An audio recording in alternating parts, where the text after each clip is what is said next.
to see all of you guys here. I hope you're having a great time here at Cisco Live this week. My name is SaraWille. I have been on the data center routing and switching TAC team for over 3 years, and I actually recently moved over to the high-touch technical services team, but I'm still supporting Nexus switches. During my time at Cisco, I've personally closed over 1,000 cases, and I have worked on or collaborated on quite a few more than that, so I've seen probably just about every problem you can have on a Nexus switch, although I am still seeing some new problems from time to time. I'm always getting surprised. But today I specifically want to talk to you about troubleshooting network slowness on Nexus 9000 switches, specifically Nexus 9Ks that have cloud scale ASICs. So today, during this talk, I'm going to be introducing the topic of network latency. Most of this is going to be focusing on congestion issues because that's the most common problem that we see on Nexus switches that might cause network slowness.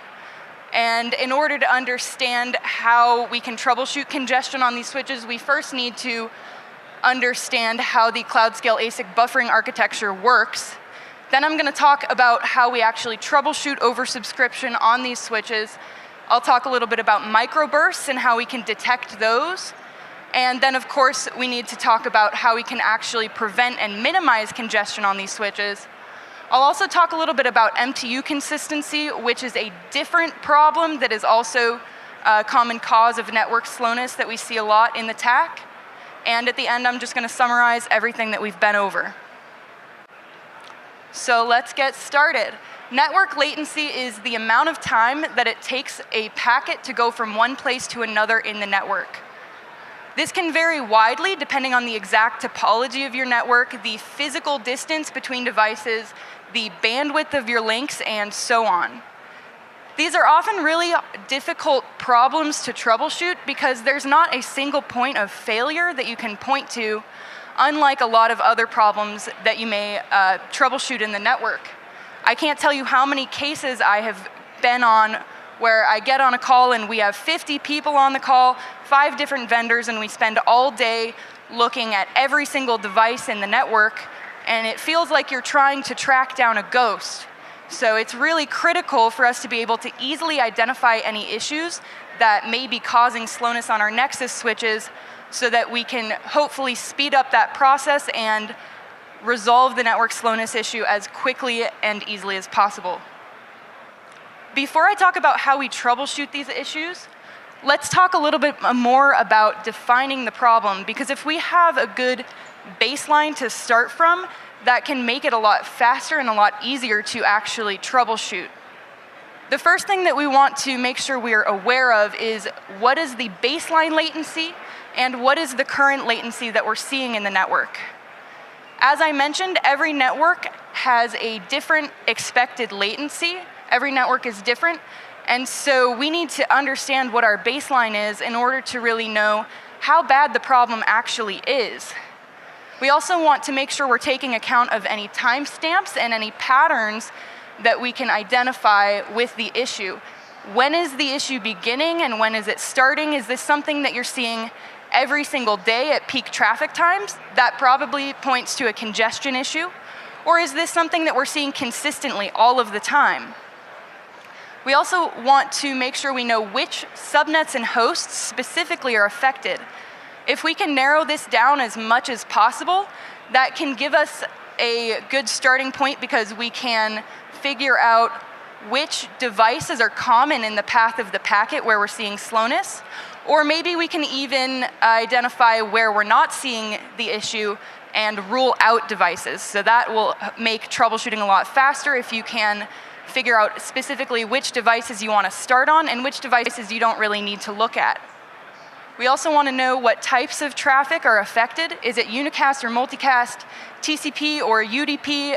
Is it any specific protocols, or maybe it's just large data transfers? A lot of the time, we'll see if it's only large data transfers that you're seeing slowness for, that may point to an MTU consistency issue. So these are things that may help point you in the right direction and tell you where you can begin troubleshooting. So now I'm going to talk a lot about congestion and oversubscription on these switches, but in order to understand how we want to troubleshoot those issues, we first need to know how the cloud scale ASIC buffering architecture works.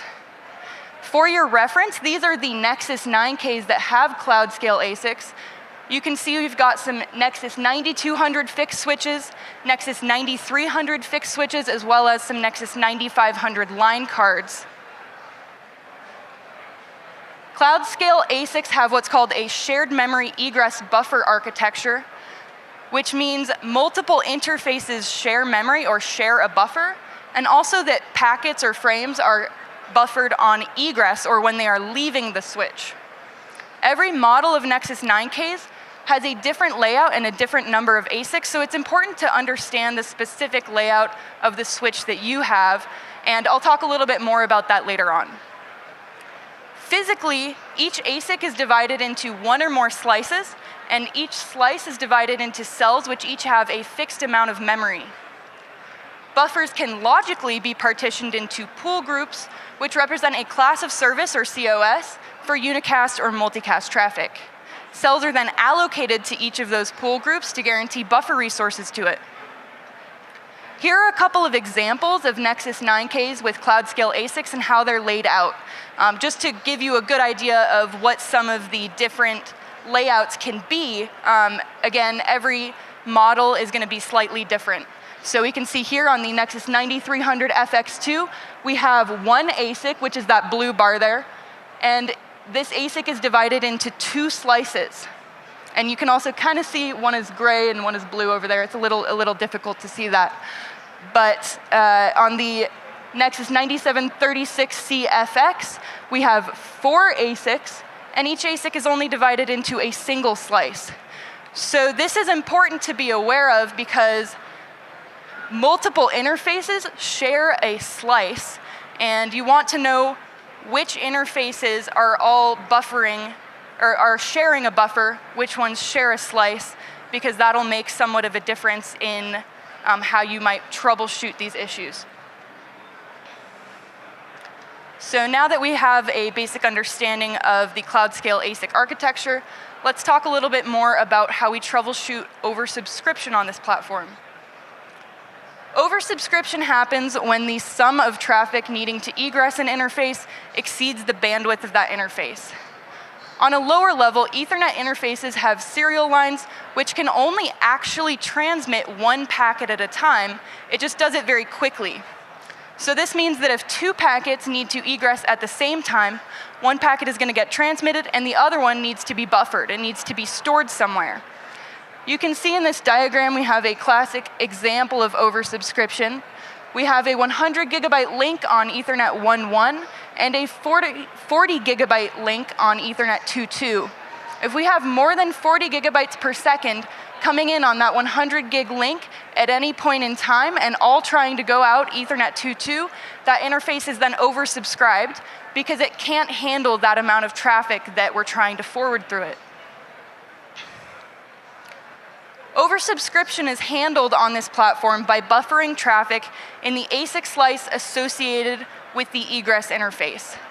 If an interface is oversubscribed for an extended period of time, we'll begin to buffer packets and the buffers of that ASIC are going to start to fill up. If multiple interfaces that share a slice are oversubscribed at the same time, the buffers will fill up faster because they're all storing packets in the same buffer, right? If any buffer reaches 90% utilization, we'll generate this syslog on these switches, which tells you which module and which instance number or slice number is overutilized. And it'll also give you a timestamp of when that happens, so this is a really useful way to tell when you're seeing congestion issues on the switches if you're trying to figure this out after the fact. If the buffers fill up completely, any new traffic needing to egress the congested interface is going to be dropped until more buffer space is available because we simply have nowhere to store that frame.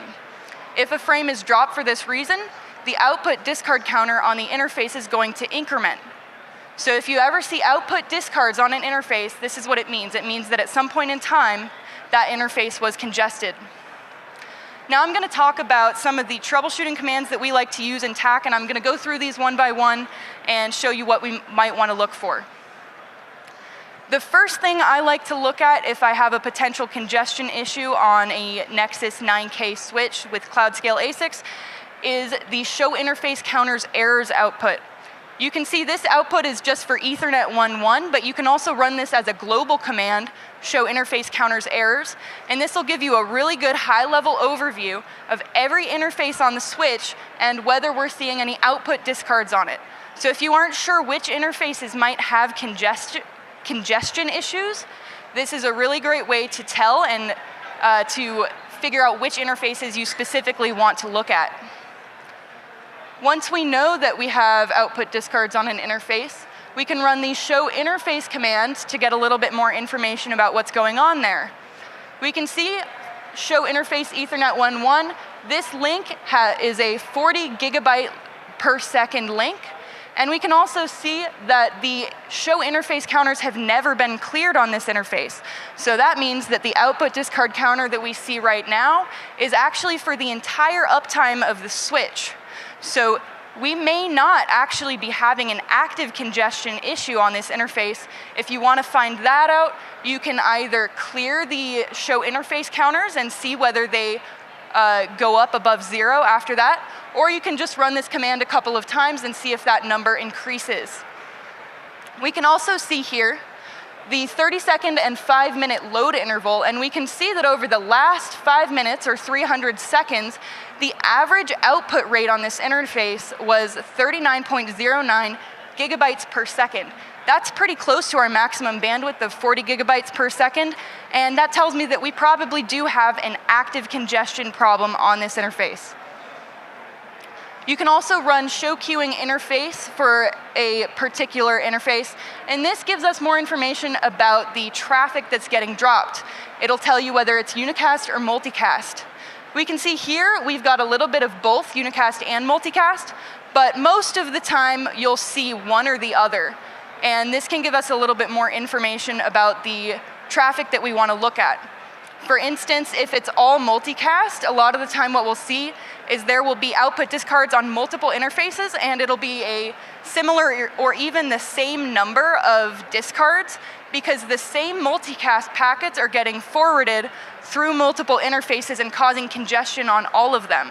So this is a really good way to find out if that may be happening and give you another direction to troubleshoot. You can also attach to the module specifically and run the show hardware internal Tahoe buffer counters command. That's a pretty long one. And this gives us some more information about the drops and the pool groups that they're in. We can see here we're looking at occupancy drops, which is just another word for output discards. And we can see all of our drops are in the drop pool group, which is the default for these switches. And we can also see that they're all in pool 0, which is the default pool. If you have QoS configured, then you may see drops in the other pools, but by default, everything's in pool 0. So this also can tell you that we don't appear to have any QoS configured on this switch. The additional counters section gives us similar information to what we got from the show queuing interface or show interface queuing output. It tells us the unicast cell drops and the multicast cell drops. When we're attached to the module, we can also run some other internal commands, such as show hardware internal buffer info packet stats. This gives us some more information about the cell usage for each of these pool groups. And it tells us both the peak or maximum number of cells used and the instant usage, or how many cells are actively being used. And so that tells us if we're actively buffering packets right now and which pool group that's in. So we can see here in the drop pool group, our peak or maximum cells used is pretty high. And we can also see that we are actively buffering packets in the drop pool group. Same thing down here, we can see that our peak or maximum cells used is pretty high for both multicast and unicast, but we're only actually buffering unicast packets right now. So this tells me in the past we were buffering multicast packets, and based on what we saw in the other outputs, we were dropping those multicast packets, but what's happening right now is all unicast. We're only buffering unicast packets. Now, the most useful part of this command is what I've got up in the corner here, and this tells us the instant buffer utilization per queue per port. So this tells us which actual interface is currently buffering packets. And this also tells us, in case you were wondering, one cell represents approximately 416 bytes. So that's what each of these represent. That's what a cell represents.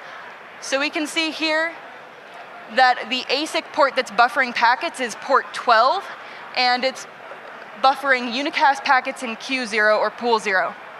Now, this doesn't mean we're looking at Ethernet 2/12 here. This is actually the internal hardware ID of the port, and I'll show you in the next slide how we can map that to the interface. I also want to point out we're in instance 0 here. That means ASIC 0, slice 0. So once we have that information, we can run the show interface hardware mappings command to figure out which interface is actually buffering packets right now. This has a lot of useful information about the internal hardware mappings, but we really only want to focus on these three columns here: the unit or the ASIC number, the H port or hardware port, and the slice number.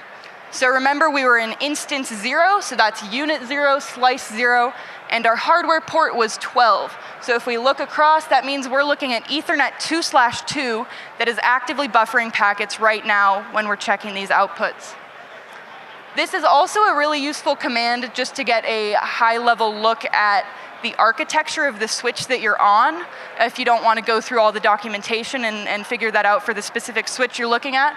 We can see here under unit, we have unit 0, 1, 2, and 3. So that tells me we have 4 ASICs on this switch. And we can also see going down the line, slice 0. So that tells me each ASIC is only divided into a single slice. So once we've figured out that we have output discards on an interface, like I mentioned, that indicates that we saw congestion on those interfaces. But a lot of the time, or maybe just some of the time, what we'll see is that we have output discards on an interface, but if you look at the bandwidth utilization at any point in time, it never actually reaches the maximum bandwidth of that link. And especially if you have an external monitoring tool hooked up, it may also be showing you that your bandwidth utilization over time never reaches the maximum bandwidth of a link. So you might wonder, if we're never reaching our maximum bandwidth, why are we discarding packets? Why are we even buffering packets to begin with? Most of the time when this happens, it's because of microbursts. So remember at the beginning, I said that Ethernet interfaces have serial lines which can only transmit one packet at a time. Normally, we denote the bandwidth of an interface in gigabytes per second. But on a shorter time span, this actually means we can only really transmit 1 kilobyte per microsecond. So if you have a 100 gigabyte per second link, packets will start to get buffered if you transmit over 100 kilobytes in a microsecond at any point in time. And so you may not be transmitting 100 gigabytes over a second time period, but you may still be buffering packets because you have microbursts. And external monitoring tools usually can't detect bursts at this level. Thankfully, we do have the microburst monitoring feature on these switches. It is not enabled by default, but you can configure it.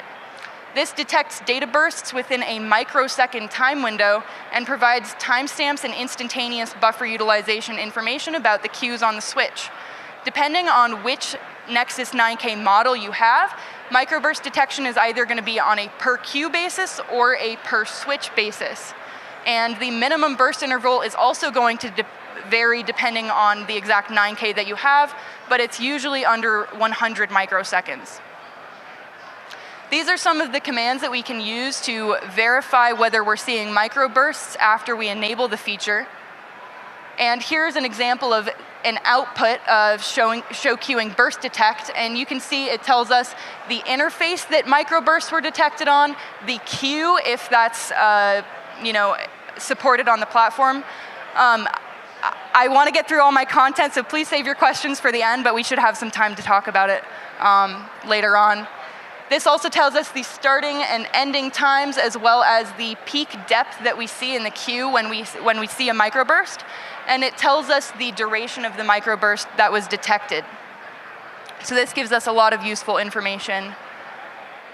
Now, once we've determined that we do have congestion on an interface, we want to know how we can prevent and minimize that.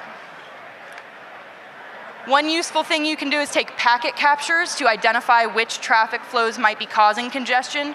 Most of the time, if you're seeing sudden slowness in the network, it means something changed, right? So we want to know what it is that changed, and if you can figure that out, that can actually give you a root cause of the issue, and then you can prevent congestion from happening in the first place. So that's really useful, and generally speaking, we want to use a span or a span to CPU capture directly on the interface for this purpose, because it's going to give you the most data about the flows you're seeing on whichever interface is congested. You can also apply end-to-end QoS to control what traffic gets dropped. Now remember, QoS does not prevent packet drops, but it just controls what gets dropped so that you can prioritize certain traffic. Now, if you just have too much traffic for the infrastructure that you have, what you'll really need to do to prevent congestion from happening is to increase the bandwidth on any congested interfaces. For port channels, this is pretty easy. You just need to add more links. If it's a single interface, you can upgrade the transceivers, or you can migrate to higher bandwidth interfaces. Let's talk a little bit more about that second bullet point in there, quality of service, or QoS. QoS allows you to classify network traffic, police and prioritize traffic flows, and avoid traffic congestion. It's a pretty complicated topic. I'm just going to be going over the basics here. I could probably talk for an entire hour just about QoS, but we don't have time for that. So if you're enabling QoS on these switches, you're going to take these 3 steps. You'll create traffic classes by classifying incoming packets that match certain criteria. You'll create policies by specifying actions to take on those traffic classes, and then you'll apply those policies to an interface. You can use one of the following congestion management methods on each policy map. Bandwidth or bandwidth remaining allows you to allocate a minimum data rate to a specific queue. The priority command allows you to allocate all data for a class of traffic to a priority queue, which, as that implies, then prioritizes that traffic over any other traffic. And you can use the shape command to allocate both a minimum and a maximum data rate to a queue. In addition to this, you can also use one of the following queue features on each class of a policy map. Tail drop thresholds can be configured based on the queue size and queue limit usage. Weighted random early detection, or WRED, can be used for preferential packet drops. Approximate fair drop, or AFD, allows you to drop packets from elephant flows, which are just large flows that happen over a long period of time. And ECNs, or explicit congestion notifications, are an extension that you can apply to WRED or AFD that will mark packets instead of dropping them. And then if an end host receives that ECN, or that explicit congestion notification, then it should stop sending traffic for a short period of time to hopefully avoid congestion. Link level flow control is another feature you can enable, but it has a couple of caveats. You can only apply it to a no-drop QoS group, so you'd need to specifically configure that because everything is by default in a drop pool. And you also require part of the buffer to be reserved if you enable it. The way that it works is when a receiving device becomes congested, it sends a pause frame to the transmitting device, which will then stop transmitting data for a short period of time. Now, if you think about this in the long term, when that transmitting device stops transmitting data for a short period of time, it then needs to store that data somewhere. And remember, we only have a limited amount of buffer space. So to really get any benefit out of link level flow control, you need to enable it across the entire path of the packet. And it also, it really just prevents drops. You'll still see latency if you enable it. So be aware of all of these limitations before you try to enable link level flow control, but it is pretty useful for specific purposes. Now that we've talked a lot about congestion and how we can detect it and how we can minimize it on this platform, let's talk about MTU consistency, which is another common problem which can cause slowness in your network. MTU, or maximum transmission unit, is the maximum frame size that an Ethernet port can process. On Nexus 9000 switches, the default interface MTU is 1500 bytes, and that's also the default system MTU for layer 2 frames. The maximum interface MTU that you configure is 9216 bytes, which would be a jumbo frame. The way that Nexus switches handle packets or frames that are larger than the MTU of any given interface is, as you can see here, it's a little bit complicated, but basically, if a frame is larger than the MTU of the ingress interface, that frame is just going to get dropped. If a frame is smaller than the MTU of the ingress interface, but larger than the MTU of the egress interface, that frame is going to get punted to the supervisor unless it is an L2 frame or layer 2 frame that is switched within the same VLAN. In that case, it's just going to get dropped immediately. But if it does get punted to the supervisor is going to do one of two things, depending on whether the do not fragment bit is set. If the DF bit is set, that frame is going to get dropped because we're not allowed to fragment it. But if the DF bit is not set, which is usually the default, that frame is going to get fragmented into multiple little pieces and forwarded on. If a frame is larger than the MTU of any interface in the path, and this is platform independent, so not just for Nexus switches either, it's going to either be dropped or fragmented depending on how that platform handles jumbo packets or frames that are larger than the MTU of an interface. On Nexus switches, this can cause increased latency or packet loss due to control plane policing, and because if we're fragmenting a packet, we need to process it, which takes time and slows that packet down. Usually, if we have an MTU inconsistency issue, we'll see that behavior of slowness in the network is going to be consistent, and it's not going to matter what time of day it's happening. And you'll only see it for large frames. So usually you'll only see it for specific traffic flows that have large frames. A lot of the time that'll be large data transfers or something like that. And so if you can identify that at the beginning, remember the things that we're checking at the beginning, that'll give you a good idea of whether you might have an MTU consistency issue or whether you might have a congestion issue. You can also figure out if you might have an MTU consistency issue by taking packet captures. This will allow you to check what the frame size is of the packets that you're seeing. It'll allow you to check whether the do not fragment bit is set, and it'll also allow you to see whether packets are getting fragmented if you run that packet capture toward the end of the path of the packet or on the end host. It's very easy to resolve these kinds of issues. You really just need to make sure that the MTU is consistent on all interfaces in the path of the packet. And as best practice in general, you just want to make sure that the MTU is consistent throughout your entire network. This is not the only problem that MTU inconsistency can cause, but it is a common one we see a lot. But it can cause other problems as well, so you just want to make sure that your MTU is the same everywhere. So in conclusion, to summarize everything we've been over, when you're troubleshooting network slowness on Nexus 9Ks with cloud-scale ASICs, you want to first define and identify the problem, try and figure out if it might be an MTU issue, if it might be a congestion issue. Those are the two most common problems that we see. If you think it might be an MTU inconsistency issue, you need to make sure that the MTU is the same across all of your interfaces. If you think you might have a congestion issue, you want to identify which interfaces might be congested. And again, the best way to see this easily is to check the output discard counters on all of your interfaces. Once you figure out whether you do have a congestion issue on any interfaces, you want to identify any unexpected or large traffic flows to see if something changed in your network that is causing slowness. And you can also apply QoS to control what traffic gets dropped if you're not able to avoid congestion from happening.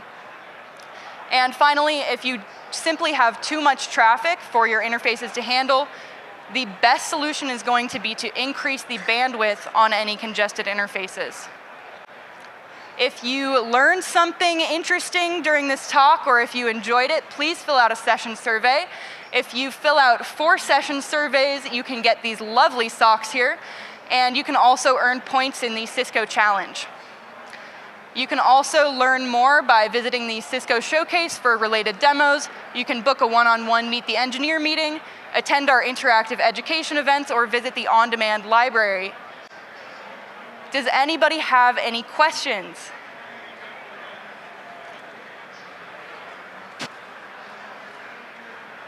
Hello.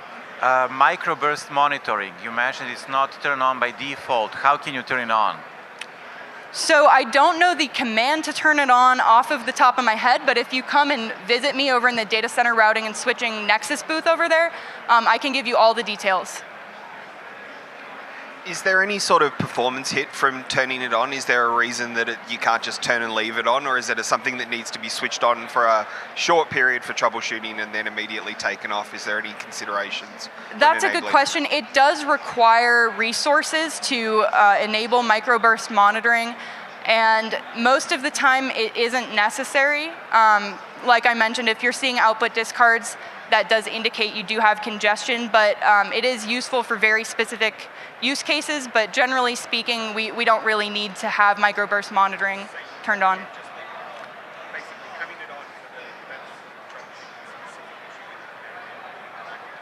Yeah, you really only want to have it for very specific purposes. If you are seeing output discards on an interface, but you don't really believe that there's congestion actually happening. Yeah. I think you just answered my questions. I had the same similar question, which was, what's the resource consumption if you turn on the microburst, since it's off by default? Yeah, I'm not sure off the top of my head exactly what the consumption or the resource usage would be, but it does require resources to monitor and to store all that information.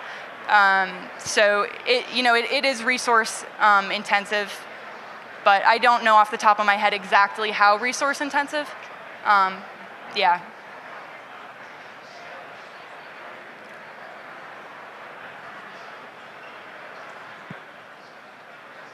All right.